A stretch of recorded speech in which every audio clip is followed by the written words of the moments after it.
Hey, American contractors, viewers of the American Contractor Show.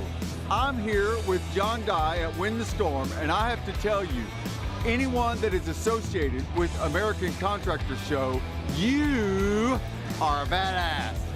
Big shout out to American Contractor Show. If you don't know, you definitely need to check out the Storm Summit. They're doing it in excellence. Check them out. Hey, what's up? This is your friend, Francisco Serrano. If you haven't checked it out, American Contractor Show, YouTube channel, Facebook channel, Twitter, Instagram, all the platforms, you need to go them, like them, start learning about your craft. Hey, I'm Matt Danskin with Restoration Referral System. Check out the American Contractor Show. The truck that they've got is awesome. Everything else that they have going on.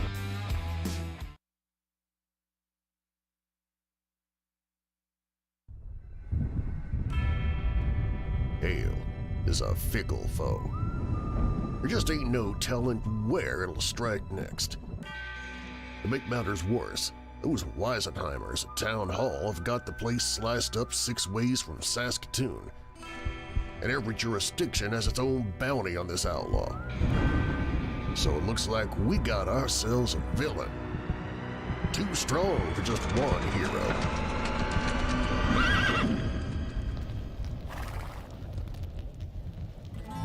One-click code and hail trace. An integration forged in the flames of chaos. Know where the storm struck and how severe, and see exactly which codes you'll need for the job. All the right tools, right there in your pocket.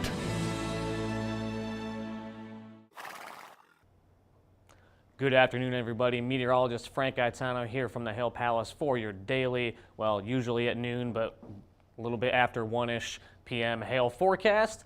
As always, sponsored by C3 Group, Merlin Law Group, and American Contractor Show, and also the one-click code commercial that we just debuted here on the forecast. So hope you guys enjoyed that. So let's get right into our weather headlines for today. We're going to go over the number 6 severe weather event from 2021.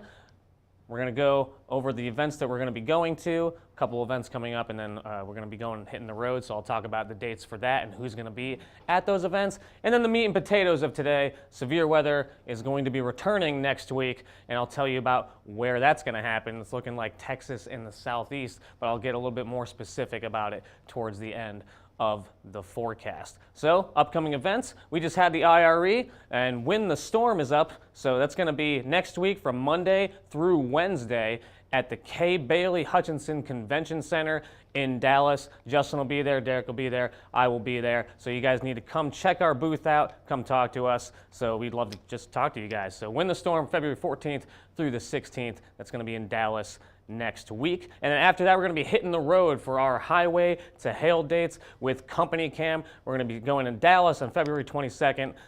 Justin and Derek will be there. Myself, Justin and Derek will be in Denver on February 24th, and then Justin and Derek will be in Chicago, Nashville, Orlando. That's on March 1st, 4th, and 8th. So make sure you come check those out. They're free events. You can get registered. I believe we have links in our link tree that's linked in this video. So you can go there, get the links to that, register for those events. Again, they're free, so come out and see the 2022 hail forecast. Moving on to our number 6 severe weather event for 2021 is going to be the March 25th tornado outbreak in Georgia, Alabama, and Tennessee. This was our first billion-dollar event of the year at $1.8 billion. There were at least 41 tornadoes and unfortunately 6 deaths. We don't like to see anybody get hurt or die from these. That's unfortunate that that happened. But we did have 41 tornadoes, mainly in Alabama and Georgia, and the strongest of those tornadoes was a devastating EF4 tornado in Noonan, Georgia. Came in between 11:30 and midnight, so that's really bad timing for tornadoes to happen. A lot of people are in bed, they don't know what's coming. An EF4 striking at that time is truly devastating. But that is our number 6 on our top 10 list for our severe weather events in 2021. Here's a couple of pictures from that. These are both from Noonan. This house was destroyed. This whole neighborhood was absolutely flattened. Just hate to see that type of stuff. Going into our current conditions, we do have a cold front draped across the center of the country and precip associated with that, tracking eastward through the Ohio Valley. See a little pocket of snow there. I'm not sure how accurate the radar is depicting that. right there in central Indiana. But we do have some precip over there, and then we have some snow squalls in Montana and Wyoming associated with this stationary front that's going across the northern plains. So we're going to go into our temperatures here. We've been pretty cold lately, but it's a little more balanced this time. We're seeing 72 in Dallas, 78 down in Miami, and then we're getting to freezing temperatures up in Minneapolis. We do have that cold front that's tracking southeastward, so I do expect temperatures to drop over the next day or two in the central plains, going down towards the southeast as that cold front advances to the southeast. And these are pretty dry conditions for the strong majority of the country outside of the deep South Texas and southern Florida. We have 65 dew point in Miami, but the rest of the country is super dry, and that's why we're not going to have any severe weather over the next couple of days. No severe weather today is forecast, and also no severe weather forecast for tomorrow. But, big but, we do see severe weather on the horizon. So this is our jet stream setup right now. We have this broad trough over the central and eastern part of the United States. And we're going to see that push off to the east. And we see this ridge building up here in the west. But then here it is. This is what we want to see. This trough off to the west is going to be digging its way to the southeast towards Texas, and it's going to become a little bit more negatively tilted, and we see that nice divergence aloft that gives a good lifting mechanism for storms to happen, and we're going to see that. This is 12 p.m. Wednesday, so Wednesday is going to be our first day of severe weather. We're going to be seeing some storms firing in central Texas and moving eastward into Thursday. As you see, that trough kind of broadens, but we still have that divergence aloft. That's the lift we need. So we're going to be seeing that transition to the east into the southeast, and then eventually that storm system is going to move off the coast on Friday evening. And these are the dew points that are going to be associated with that system. We see them building back up from the Gulf of Mexico. This is 3 p.m. Wednesday. Nice moisture across central and southern Texas, and then it's going to transition eastward with that storm system as we see even nicer dew points going into the southeast as that storm system tracks eastward. And it's going to, again, keep moving east into the Georgia area, into the Carolinas, Florida, and then it's going to be pushing off the coast on Friday. Florida, those dew points are still going to stick around because it is Florida. So that's kind of how it goes there. This is the energy that's going to be available for that storm system. I have it stopping here. This is 6 p.m. Wednesday. Nice high energy Cape values just outside of Dallas. That's right, I said Dallas. And as those storms push eastward, we're expecting them to go through the DFW Metroplex and track eastward. So DFW, you are at a risk for hail on Wednesday. I'm not going to say 100%, but the models have been pretty consistent over the last couple of days showing this pop up. So it's you definitely have a risk for some sizable hail if these Cape values actually stay the way they are. Again, this is next Wednesday, so he's several days in advance. This is not set in stone, but I think you have a pretty good shot at seeing some hail on Wednesday. We're going to see that Cape move to the east and decrease in the overnight hours, and then bump back up in the afternoon in the southeast as those storms track southeastward. And then again, it's going to go down overnight, continue to track east, and that's all she wrote for that storm system. So this is what the future radar is going to look like. Have it here, stopped here, 6 p.m. on Wednesday, just showing general precip. Again, this is pretty far out, and these models don't pick up the convective precip. They just kind of show a swath of what the radar is picking up for just rain in the area.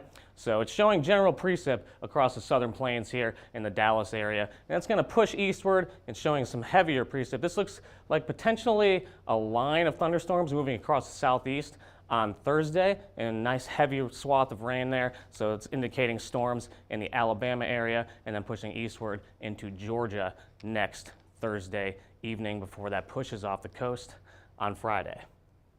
Here's our look ahead forecast. This is going to be sponsored by C3 Group. Thank you guys for what you do for us and allowing these videos to happen. So appreciate you guys doing that. Make sure you check out C3 Group, and they're sponsoring our look ahead forecast today. So this is what we're looking at for Wednesday. This is the swath that I have going for Wednesday. This is not set in stone. We got several days to go, almost a week to go. So this probably will change. Just remember that. But we got Dallas in there, all the way down to Austin.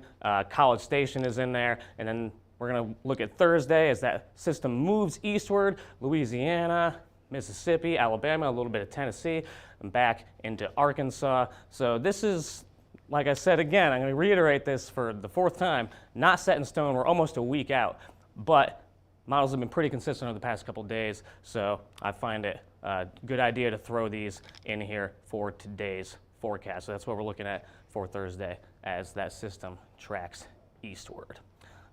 Thank you guys for watching. My clicker's not working. Oh, there it is. Oh, the roofing forecast. I forgot about the roofing forecast.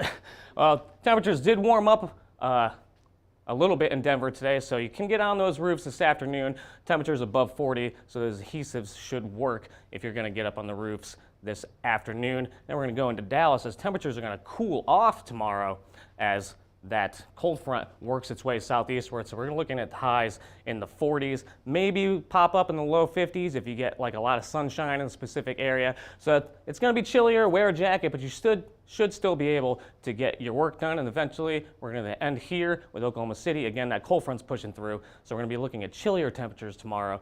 Put on a jacket, but you should still be able to work with temperatures in the 40s. And that's all I have for you today. Make sure you stay connected with us on Twitter, Facebook, Instagram, and YouTube. We are at HailTrace for all of those. And if you want to get in contact with us, you can call us at 855-334-4245, email us at info@hailtrace.com, or just go straight to our website to see who we are and what we can do for you at www.hailtrace.com. Keep those fingers crossed for some hail next week. We'll be back on Monday with another forecast. Have a great Friday and have a great weekend.